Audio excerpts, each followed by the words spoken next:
आज हम पहुंचे हैं करनाल में, जहां पर बहुजन समाज पार्टी की एक बहुत विशाल रैली थी।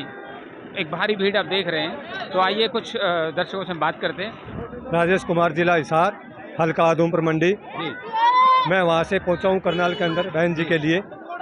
हमारा पूरा समर्थन के साथ हम बहन जी को, मायावती जी को पूरे बहुमत से जिता कर। कैसी रही आज की रैली देखने मतलब बहुत रैली थी, बहुत भीड़ थी इसमें। और जब देखे तो सभी व्यक्तियों की तरफ से ये है कि भाई आने वाली प्रधानमंत्री श्रीमती मायावती जी। आज की रैली कैसी रही? मेरा नाम पूजा है, मैं डिंगर माजरे से हूँ। अब की बार मायावती बहन जी सरकार है। बहन जी ने बहुत अच्छी बातें की। ऐतिहासिक रैली में आज यहाँ पर पहुंचकर करनाल में मैं हल्का बादली से हूँ, रोहतक लोकसभा से। करनाल सर नीला हुआ था, आपने देख लिया बहन जी की रैली। इससे बड़ी, मेरा नाम है विकास सर, मैं उच्चारण विधानसभा से हूँ और हिसार लोकसभा भी अब की बार बीएसपी जीतने जा रही है सर। दलित पिछड़ा का गठजोड़ हो चुका है। बहुत बढ़िया रही और बहन जी का संदेश था कि 10 के 10 सीट जीतकर और बहन जी को पीएम बनाए। अब की बार बहन जी पीएम बनने जा रही है सर। आज की जो बहन जी की रैली थी, बड़ी सफल रैली रही। काफ़ी लोग लाखों की संख्या में भीड़ जुटाने के लिए देखा गया। बहुत सारी भीड़ यहाँ पर देखने को मिली और भीड़ को देख के ये लगता है कि आने वाला समय बहन जी का है। मैं मनवीर खंडेवले से, पटौदी हल्के से खंडेवले से आया हूँ और यहाँ रैली देखी तो बहुत अच्छा प्रोग्राम था, बहुत अच्छी रैली थी, बहुत जनसंख्या में आदमी थे। और इस बार लगता है बीएसपी पूरी सीटों से आएगी।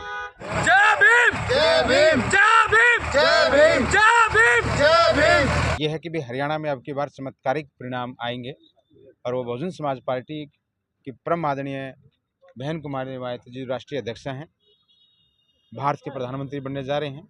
हरियाणा के तमाम क्षेत्रों से आए हुए लाखों की तादाद में जो लोग हैं, उन्होंने भी इस रैली को देखा। इस रैली को होने से पहले क्या माहौल क्षेत्र में चल रहा था और इस रैली होने के बाद में कैसा आपको लगता है कि क्षेत्र में माहौल बनेगा? देखिए हमारी लोकसभा हिसार में अभी तक कांग्रेस और बसपा की टक्कर थी। आज रैली ने कांग्रेस को हमारी टक्कर से कंडम कर दिया है। ठीक है, वो सीट हमारी सुरक्षित होगी, हम निश्चित हो गए हैं आज की रैली से। हमारा कार्यकर्ता इतना जोश लेकर के गया है और उसमें इतना जज्बा भरा है माननीय बहन कुमारी मायावती ने हमारे कार्यकर्ता को। अब वो 25 तारीख तक चैन से नहीं बैठेगा। बाबा साहब तेरा मिशन अधूरा, वोट हमारा राज तुम्हारा, नहीं चलेगा नहीं चलेगा। वोट हमारा राज तुम्हारा, नहीं चलेगा नहीं चलेगा।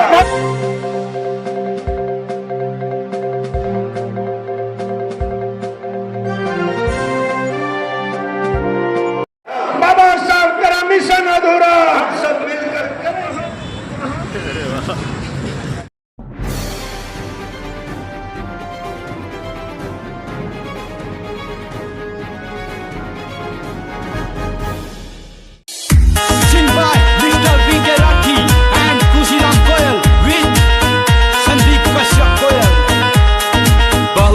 की करे तो सेवा वा सरकार बनानी, बहुजना की करे तो सेवा वा सरकार बनानी। पर अब की बारी हरियाणा में बीएसपी चमकानी, पर अब की बारी हरियाणा में बीएसपी चमकानी।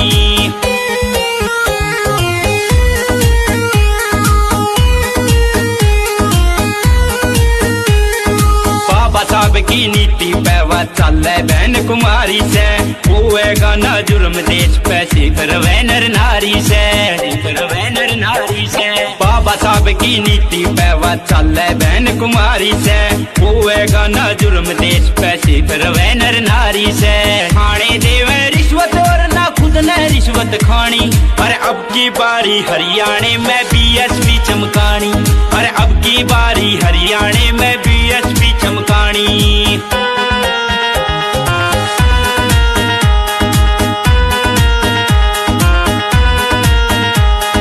भ्रष्टाचार ना हुए देश में इबरे जड़ते मिटाना से, नीला झंडा संसद पर हमने भी लहराना से। जिंदाबाद जिंदाबाद, समाज पार्टी जिंदाबाद जिंदाबाद, विजय खट्टाना जिंदाबाद। जिंदाबाद जिंदाबाद जिंदाबाद जय खटाना जिंदाबाद जिंदाबाद बहुजन समाज पार्टी जिंदाबाद जिंदाबाद जिंदाबाद बहुजन समाज पार्टी जिंदाबाद जिंदाबाद जिंदाबाद।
मैं उम्मीद रखता हूं कि जो बाकी 15 दिन रह गए हैं आप ऐसे ही मेरे साथ कंधे से कंधा मिला के चलेंगे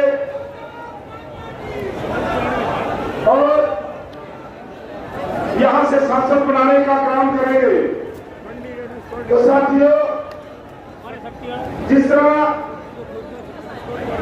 हमारे को पूरी करनाल लोकसभा को बहन जी कुमारी मायावती जी का धन्यवाद करना चाहिए, क्योंकि उन्होंने पूरे हरियाणा में जो आपकी लोकसभा में आके एक रैली को संबोधित करूंगी, आपकी लोकसभा में आऊंगी। वोट हमारा राज तुम्हारा नहीं चलेगा, नहीं चलेगा। वोट हमारा राज तुम्हारा नहीं चलेगा, नहीं चलेगा। वोट हमारा राज तुम्हारा नहीं चलेगा, नहीं चलेगा। बहुजन समाज पार्टी जिंदाबाद, जिंदाबाद, जिंदाबाद। बहुजन समाज पार्टी जिंदाबाद, जिंदाबाद, जिंदाबाद। बाबा साहब डॉक्टर भीमराव अम्बेडकर जी अमर रहे, अमर रहे, अमर रहे। मान्यवर साहब काशीराम जी अमर रहे, अमर रहे, अमर रहे। आदरणीय बहन कुमारी मायावती जी जिंदाबाद, जिंदाबाद, जिंदाबाद। बहुजन समाज पार्टी जिंदाबाद, जिंदाबाद, जिंदाबाद। बहुजन समाज पार्टी जिंदाबाद, जिंदाबाद, जिंदाबाद।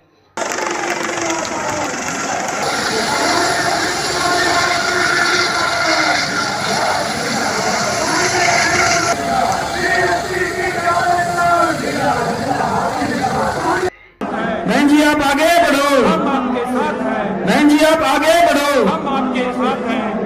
भारत की मजबूरी है, भारत की मजबूरी है।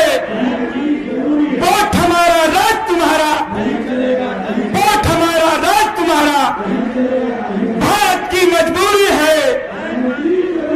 बाबा साहब अमर रहे, बाबा साहब अमर रहे। बहुजन समाज पार्टी जिंदाबाद, जिंदाबाद। बहन कुमारी मायावती जी जिंदाबाद, जिंदाबाद। बहन कुमारी मायावती जी जिंदाबाद, बहन कुमारी मायावती जी जिंदाबाद, बहन कुमारी मायावती जी जिंदाबाद। बहन जी आप संघर्ष करो, बहन जी आप संघर्ष करो, बहन जी आप संघर्ष करो, बहन जी आप आगे बढ़ो, बहन जी आप आगे बढ़ो, बहन जी आप संघर्ष करो, बहन कुमारी मायावती जी जिंदाबाद, जिंदाबाद, जिंदाबाद। बहन कुमारी मायावती जी जिंदाबाद, जिंदाबाद, जिंदाबाद। बहन कुमारी मायावती जी जिंदाबाद, जिंदाबाद, जिंदाबाद। बहन कुमारी मायावती जी जिंदाबाद, जिंदाबाद, जिंदाबाद। बहन जी आप संघर्ष करो, बहन जी आप संघर्ष करो, बहन जी आप आगे बढ़ो, हम आपके साथ हैं।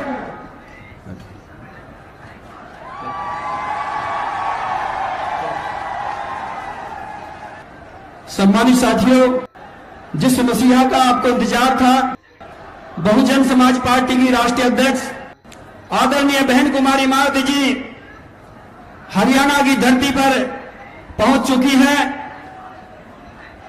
आग्रह करता हूं सभी लोग तालियां बजाकर तालियों की गड़गड़ाहट से स्वागत करें।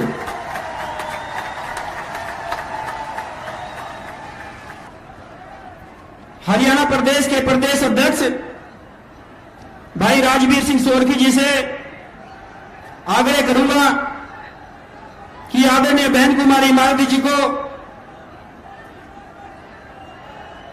सोने का मुकुट भेंट करके सम्मानित करने का काम करें। सम्मानित साथियों,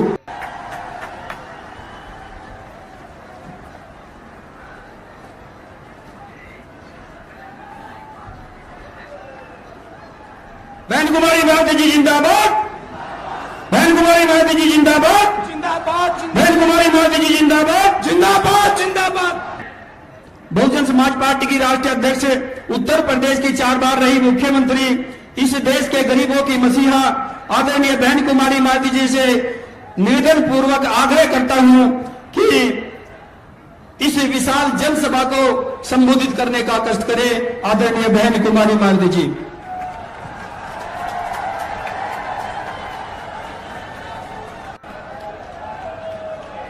बीएसपी की इस चुनावी जनसभा में इकट्ठा हुए पार्टी के सभी छोटे बड़े पदाधिकारी एवं कार्यकर्तागण, आज आप लोग देश में व यहाँ आपके हरियाणा प्रदेश में भी लोकसभा के लिए हो रहे आम चुनाव में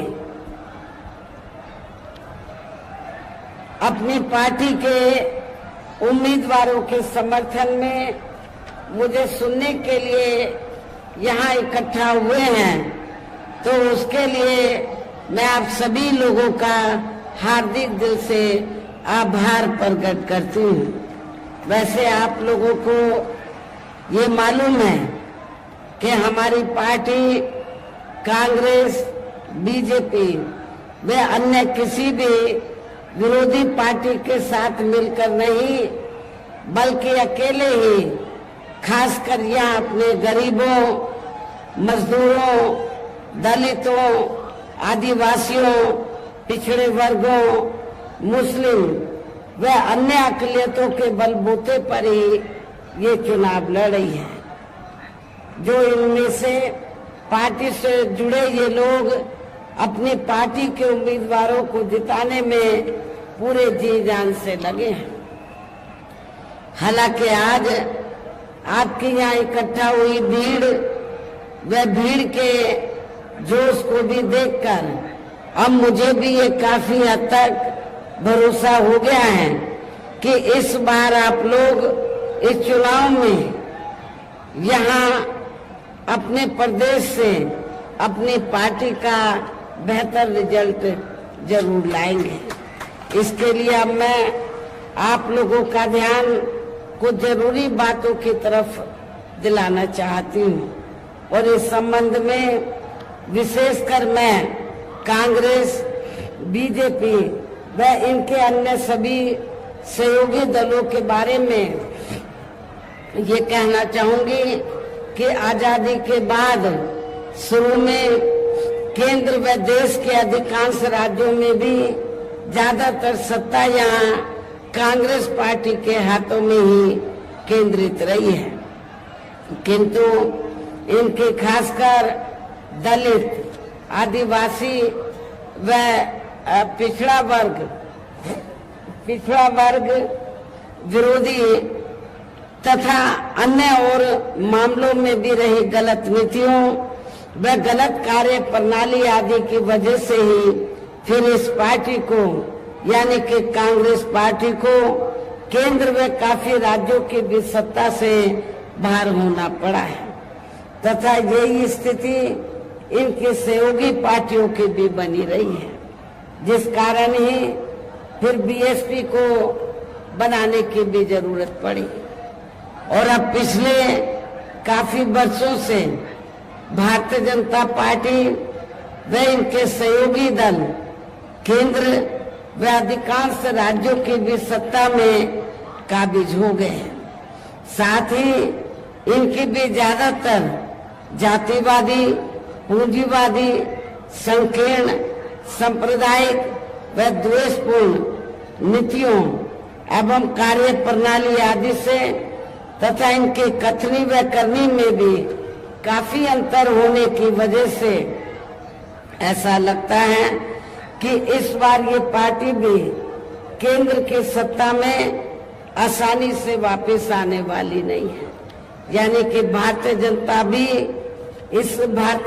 पार्टी भी इस बार केंद्र की सत्ता में आसानी से वापस आने वाली नहीं है, बशर्ते यदि ये चुनाव इस बार फ्री एंड फेयर होता है तथा आम चर्चा के मुताबिक वोटिंग मशीनों में भी कोई गड़बड़ी आदि नहीं की जाती है। और वैसे भी इस बार चुनाव में इनकी कोई भी पुरानी व नहीं चल रही नाटकबाजी, जुमलेबाजी व गारंटी आदि काम में आने वाली नहीं है, क्योंकि अब देश की जनता काफी हद तक इस बात को समझ चुकी है कि इनकी पार्टी ने अब तक देश के विशेषकर गरीबों, कमजोर तबकों, मध्यम वर्गीय एवं अन्य मेहनतकश लोगों को जो इन्हें अच्छे दिन दिखाने के असंख्य प्रलोभन भरे वायदे किए हैं तथा अनेकों हवाई व कागजी गारंटी भी दी है, तो उनका जमीनी हकीकत में अभी तक भी इन्होंने लगभग 1/4 हिस्सा भी कार्य पूरा नहीं किया है, बल्कि इसके स्थान पर इनका ज्यादातर समय व ताकत भी जहाँ इनके अपने चहेते रहे बड़े बड़े पूंजीपतियों एवं धन्ना सेठों को ही ज्यादा से ज्यादा मालामाल व धनवान आदि बनाने में तथा उन्हें हर स्तर पर छूट देने व बचाने में ही लगी रही है, जिनके अधिकांश आर्थिक सहयोग से ही ये पार्टी व अन्य पार्टियां भी अपना संगठन चलाती हैं तथा चुनाव आदि भी लड़ाती हैं, जिसका काफी कुछ खुलासा बॉन्ड की आई रिपोर्ट से भी हो जाता है। इस संदर्भ में यहाँ मैं ये कहना चाहूंगी, अभी कुछ दिन पहले तो माननीय सुप्रीम कोर्ट ने बॉन्ड के संबंध में जो रिपोर्ट दी है और जो पेपरों में खबर छपी है, तो आप लोगों को ये मालूम है कि बीएसपी को छोड़कर कांग्रेस, बीजेपी व अधिकांश अन्य विरोधी पार्टियों ने इस देश के बड़े बड़े पूंजीपतियों व धन्ना सेठों से बॉन्ड के जरिए काफी मोटी रकम ली है, जिससे ये अपना संगठन चलाते हैं, चुनाव आदि भी लड़ाते हैं। लेकिन बहुजन समाज पार्टी एक ऐसी पार्टी है जिसने 1 रुपया भी किसी बड़े पूंजीपति व धन्ना सेठ आदि से नहीं लिया। इसलिए हमारी पार्टी जब भी चुनाव होता है, संगठन को चलाने के साथ साथ जब भी छोटा बड़ा चुनाव होता है, तो हमारी पार्टी ना तो संगठन को चलाने के लिए न चुनाव आदि लड़ाने के लिए किसी भी बड़े पूंजीपति से, धन्ना सेठ से पैसा नहीं लेती है, ये भी आप लोगों को मालूम है। लेकिन हमारी पार्टी अपने कार्यकर्ताओं के जरिए, मेंबरशिप के द्वारा या फिर मेरे जन्मदिन के मौके पर पार्टी के लोगों से थोड़ा थोड़ा धन इकट्ठा करके पार्टी के संगठन को चलाती है व चुनाव आदि भी लड़ाती है, ये भी आप लोगों को मालूम है। इसके साथ ही अब ऐसा लगता है कि कांग्रेस पार्टी की तरह ही बीजेपी ने भी केंद्र के तमाम सरकारी जांच एजेंसियों का ज्यादातर राजनीतिकरण ही कर दिया है। इसके अलावा देश के किसान वर्ग भी वर्तमान बीजेपी की सरकार में शुरू से ही अपनी विभिन्न समस्याओं को लेकर काफी ज्यादा दुखी व परेशान रहे हैं और अभी भी हैं।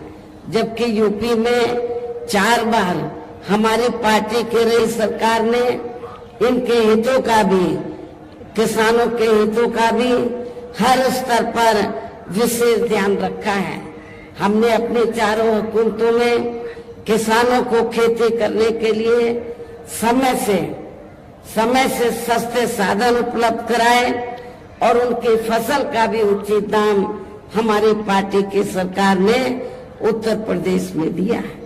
इतना ही नहीं बल्कि केंद्र में पूर्व की रही कांग्रेस सरकार की तरह ही वर्तमान भाजपा सरकार में भी इनकी जातिवादी, हीन, सांप्रदायिक एवं पूंजीवादी सोच व नीतियों के चलते ही पूरे देश में सर्व समाज में से खासकर गरीबों, दलितों, आदिवासियों, पिछड़े वर्गों, मुस्लिम एवं अन्य धार्मिक अल्पसंख्यक समाज के लोगों का भी पूर्ण रूप से विकास व उत्थान आदि नहीं हो सका है। और इस संदर्भ में वैसे आप लोगों को ये मालूम है कि पूरे देश में यहाँ दलितों, आदिवासियों एवं अन्य पिछड़े वर्गों का सरकारी नौकरियों में वर्षों से अधूरा पड़ा आरक्षण का कोटा भी अभी तक पूरा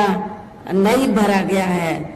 विशेषकर एससी व एसटी वर्गों के सरकारी कर्मचारियों का पदोन्नति में आरक्षण तो अब काफी हद तक प्रभावहीन ही बना दिया गया है। साथ ही केंद्र व राज्यों में भी विरोधी पार्टियों की रही सरकारों में इन सभी वर्गों को प्राइवेट सेक्टर में आरक्षण दिए जाने की व्यवस्था किए बिना ही इनकी सरकारों के ज्यादातर सरकारी कार्य अब प्राइवेट सेक्टर के जरिए ही इनके बड़े बड़े पूंजीपतियों व धन्ना सेठों आदि को ही दिए जाने के कारण अब इनको पूरे देश में आरक्षण का बहुत कम ही लाभ मिल पा रहा है। इसी प्रकार इनका अन्य और मामलों में भी शोषण व उत्पीड़न आदि होना अभी तक भी बंद नहीं हुआ है। इनके साथ साथ मुस्लिम व अन्य धार्मिक अल्पसंख्यक समाज के लोगों की भी हालत हर स्तर पर काफी ज्यादा खराब व दयनीय ही बनी हुई है, जिसका काफी कुछ खुलासा सच्चर कमेटी की रिपोर्ट में भी किया गया है।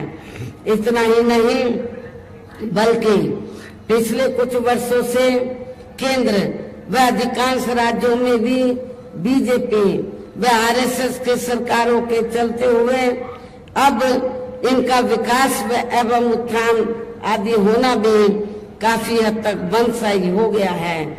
आए दिन इन पर खासकर धर्म की आड़ में हो रही जुर्म जाति भी यह काफी ज्यादा चरम सीमा पर पहुंच चुकी है। इनके साथ साथ अपर कास्ट समाज में से विशेषकर गरीब लोगों की भी हालत हमें कोई खास अच्छी नजर नहीं आती है। इनकी गलत कृषि नीतियों के कारण किसान वर्ग भी आए दिन आंदोलित ही रहता है। साथ ही इनकी गलत आर्थिक नीतियों की वजह से देश की अर्थव्यवस्था पर भी इसका काफी बुरा प्रभाव पड़ा है, जिससे यहाँ विशेषकर छोटे एवं मध्यम वर्ग के व्यापारी वर्ग भी काफी ज्यादा दुखी व परेशान हैं। और अब केंद्र में पूर्व की रही सरकारों की तरह ही वर्तमान भाजपा सरकार में भी यहाँ पूरे देश में गरीबी, बेरोजगारी एवं महंगाई आदि भी लगातार काफी ज्यादा बढ़ रही है। देश में हर स्तर पर फैला भ्रष्टाचार भी कम नहीं हुआ है। ऐसे में अब आप लोगों को देश में हो रहे लोकसभा चुनाव में कांग्रेस, बीजेपी व इनकी सहयोगी पार्टियों को भी केंद्र की सत्ता में आने से जरूर रोकना है। जिनकी गलत नीतियों व गलत कार्य प्रणाली आदि को आप लोग काफी हद तक आजमा भी चुके हैं और अब ये विरोधी पार्टियां किस्म किस्म के साम दाम दंड भेद आदि अनेकों हथकंडे इस्तेमाल करके केंद्र की सत्ता में आने की पूरी कोशिश में लगे हुए हैं, जिनसे अपनी पार्टी के लोगों को हर स्तर पर काफी ज्यादा सावधान रहना है। और इस मामले में विरोधी पार्टियां अपने अपने पक्ष में हवा बनाने के लिए खासकर मीडिया, ओपिनियन पोल व सर्वे आदि का जो बड़े पैमाने पर इस्तेमाल कर रही हैं, तो उनसे भी अपनी पार्टी के लोगों को बिल्कुल भी गुमराह नहीं होना है। इसके साथ ही विरोधी पार्टियों के विभिन्न रूपों में जारी किए गए इनके हवाई व प्रलोभन भरे चुनावी घोषणा पत्रों एवं वायदों आदि के बहकावे में भी पार्टी के लोगों को कतई नहीं आना है, जिन्हें ये पार्टियां चुनाव खत्म होने के बाद ज्यादातर अमल में नहीं लाती हैं और अब जिन पर से देश की जनता का अधिकांश विश्वास ही उठ गया है। यही खास वजह है कि हमारी पार्टी किसी भी चुनाव में अपनी पार्टी का कोई भी चुनावी घोषणा पत्र आदि जारी नहीं करती है और वैसे भी हमारी पार्टी किसी भी मामले में कहने में बहुत कम बल्कि कार्य करके दिखाने में ही ज्यादा विश्वास रखती है। और इस बात का सबसे बड़ा सबूत ये है कि उत्तर प्रदेश में 4 बार हमारी पार्टी के नेतृत्व में रही सरकार ने चुनाव में पार्टी के बिना जारी किए गए घोषणा पत्र के ही प्रदेश में आम जनहित में काफी कुछ ऐतिहासिक कार्य करके दिखाए हैं, जिनकी अब देश में अधिकांश पार्टियों की सरकारें काफी नकल भी कर रही हैं। जबकि इस मामले में हमारी पार्टी का ये कहना है कि यदि इन पार्टियों के स्थान पर केंद्र में हमें अपनी पार्टी की सरकार बनाने का मौका मिलता है, तब फिर हमारी पार्टी की बनी सरकार केंद्र में जहां अब तक की रही सभी विरोधी पार्टियों की सरकारों की तरह केवल हवाई व कागजी कार्य आदि नहीं करेगी, बल्कि उत्तर प्रदेश की तरह ही जमीनी हकीकत में ठोस कार्य करके भी दिखाएगी। और इस संदर्भ में खासकर मैं ये कहना चाहूंगी, केंद्र द्वारा देश में पिछले कुछ समय से अति गरीब परिवारों को अस्थायी तौर पर फ्री में जो थोड़ी सी खाद्य सामग्री, राशन आदि दी जा रही है, तो उससे इनका स्थायी तौर पर भला होने वाला नहीं है। लेकिन आपको ये भी मालूम है, जब असेंबली का चुनाव होता है और पार्लियामेंट का भी चुनाव अब हो रहा है, तो भारतीय जनता पार्टी और आरएसएस के लोग तो गांव-गांव में जाकर, जिनको ये फ्री में राशन देते हैं, गांव-गांव में जाकर ये लोग गरीब लोगों को ये कहते हैं, क्या कहते हैं कि बीजेपी ने, श्री नरेंद्र मोदी जी की सरकार ने आपको फ्री में राशन दिया है, आपने बीजेपी का, आरएसएस का, श्री नरेंद्र मोदी जी का नमक खाया है, इसलिए आप लोगों को ये अदा करना है। लेकिन मैं आप लोगों को ये बताना चाहती हूँ, गरीब लोगों को ये बताना चाहती हूँ, जिनको फ्री में राशन मिल रहा है, तो वो कोई बीजेपी अपनी जेब से नहीं दे रही है, आरएसएस अपनी जेब से नहीं दे रही है, और इतना ही नहीं, श्री नरेंद्र मोदी जी भी अपनी जेब से नहीं दे रहे हैं, बल्कि जनता जो टैक्स देती है उस टैक्स के पैसे से आप लोगों को फ्री में राशन दिया जा रहा है। और वैसे भी गरीब लोगों की ये जटिल समस्या देश में हर हाथ को काम देने से ही केवल दूर हो सकती है, जिसकी तरफ हमारी पार्टी की बनी सरकार विशेष ध्यान देगी। साथ ही देश में पिछले काफी वर्षों से आए दिन बढ़ रही गरीबी, बेरोजगारी व महंगाई आदि से भी जनता बहुत ज्यादा दुखी है, जिसे भी आर्थिक नीतियों में तब्दीली करके जरूर दूर किया जाएगा। धर्म की भी आड़ में पिछले कुछ वर्षों से खासकर मुस्लिम समाज के लोगों की द्वेष की भावना से जो इनका काफी ज्यादा शोषण व उत्पीड़न आदि किया जा रहा है, तो इसे भी जरूर रोका जाएगा। कहने का तात्पर्य ये है कि देश में इस समय हो रहे लोकसभा चुनाव में विरोधी पार्टियों के जारी किए गए उनके हवाई व प्रलोभन भरे चुनावी घोषणा पत्रों आदि के बहकावे में अब यहाँ खासकर देश के अति गरीबों, मजदूरों, बेरोजगारों एवं अन्य जरूरतमंद लोगों को बिल्कुल भी नहीं आना है और अब इन्हें ऐसी सभी विरोधी पार्टियों को केंद्र की सत्ता में आने से जरूर रोकना है जिनकी कथनी व करने में काफी अंतर रहा है तथा जिन्हें ये लोग बरसों से आजमा भी चुके हैं। ऐसे में अब मेरा यही कहना है कि आप लोगों को अपने खुद के व अपने प्रदेश एवं देश के भी हित में अपने वोटों को यहाँ कांग्रेस, बीजेपी व अन्य विरोधी पार्टियों को न देकर केवल अपनी एकमात्र हितैषी पार्टी बहुजन समाज पार्टी को ही देना है। जो ये पार्टी उत्तर प्रदेश की तरह ही केंद्र में भी अपनी पार्टी की सरकार बनने पर फिर पूरे देश में जहां अपनी पार्टी की सर्वजन हिताय व सर्वजन सुखाय की नीतियों पर आधारित सरकार चलाएगी। इसके साथ साथ केंद्र से जुड़ी आपके क्षेत्र की जो भी यहाँ स्थानीय समस्याएं होंगी तो उन्हें भी फिर दूर करने का हर संभव पूरा प्रयास किया जाएगा। साथ ही यहाँ गरीबों, मजदूरों, बेरोजगारों, कर्मचारियों, किसानों, छोटे व्यापारियों एवं अन्य मेहनतकश लोगों के हितों का भी विशेष ध्यान रखा जाएगा।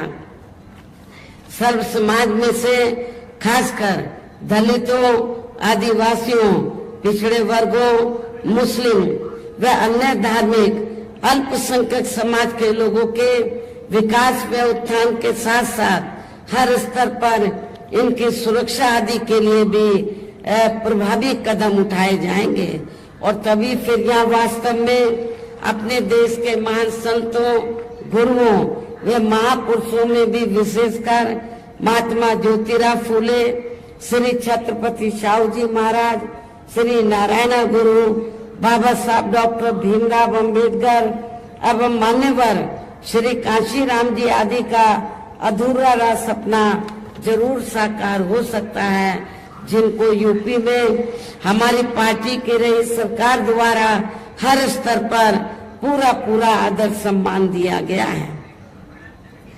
इन्हीं खास बातों के साथ ही अब मेरा पार्टी व मूवमेंट के हित में यही कहना है कि हमारी पार्टी ने आपके हरियाणा प्रदेश में जिनको भी लोकसभा के लिए चुनाव के मैदान में उतारा है, जो यहाँ आपके सामने मंच पर भी मौजूद हैं, तो उन्हें आप लोगों को जरूर कामयाब बनाना है, जिसके लिए जहाँ पार्टी के केंद्रीय व स्टेट के कोऑर्डिनेटर तथा स्टेट की पूरी कमेटी व यहाँ के अन्य सभी स्तर के छोटे बड़े पदाधिकारी एवं कार्यकर्तागण आदि पूरे जी जान से लगे हैं। और अब अंत में मेरा यही कहना है कि आप लोगों को वोट पड़ने वाले दिन या अपनी पार्टी के सभी उम्मीदवारों को पार्टी का जो चुनाव चिन्ह हाथी है, अपनी पार्टी का जो चुनाव चिन्ह हाथी है, तो हाथी चुनाव चिन्ह के सामने वाले बटन को दबाकर इनको भारी वोटों के अंतर से जरूर कामयाब बनाना है। इस खास अपील के साथ ही अब मैं अपनी बात यही समाप्त करती हूँ। जय भीम, जय भारत।